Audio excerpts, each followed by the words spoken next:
எல்லாருக்கும் வணக்கம். இந்த செடி பேர் பேய் மிரட்டி. பேய் மிரட்டி இந்த செடியில் நிறைய மருத்துவ குணம் இருக்குது. பட் இது வந்து தமிழ்நாட்டில் வந்து அதிக அளவில் எல்லா இடத்துலையுமே இருக்கும். இதோட வாசனை பார்த்திங்கன்னா செம்மையாக இருக்கும். நம்ம நொச்சியோட வாசனை சொல்லுவேனே, நொச்சியோட வாசனையே அவ்வளோ சூப்பராக இருக்குன்னு சொல்லியிருந்தேன். பட் நொச்சியை விட 3 மடங்கு இது சூப்பர் ஸ்மெல். இப்படி ஒரு ஃப்ளேவரை வந்து இதுக்கு முன்னாடி வேறு எதுலையுமே அனுபவிச்சிருக்க முடியாது. பூ பார்த்திங்கன்னா இப்படி தான் இருக்கும்.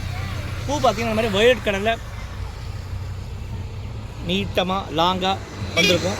இந்த மாதிரி ஒரு குத்தாக இருக்கும் இந்த செடி. இந்த செடியில் நிறைய மருத்துவ குணம் இருந்தாலும் குறிப்பாக முக்கியமாக எதுக்காக பயன்படுத்தணும் அப்படின்னா, இதில் உள்ள இலைங்க எல்லாத்தையும் பறித்து காய்ச்சி குடித்தோம் அப்படின்னா பசி எடுக்கும்.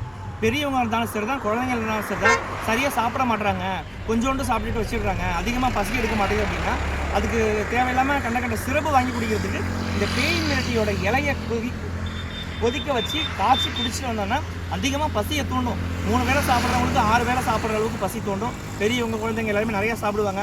ஸோ உங்கள் வீட்டு குழந்தைங்க யாரும் சரியாக சாப்பிட்றதில்ல, சரியாக பசிக்கலை அப்படின்னா டாக்டர்கிட்ட போகாமல் இந்த இலையை ஒரு 5-6 இலையை பறித்து சுடுதண்ணியில் காய்ச்சி ஒரு 2 மணி நேரம் கொடுத்துட்டு வாங்க. அவங்க எப்படி சாப்பிட்றாங்க நீங்களே பாருங்கள். இன்னொரு வீடியோவில் பார்க்கலாம். Bye by.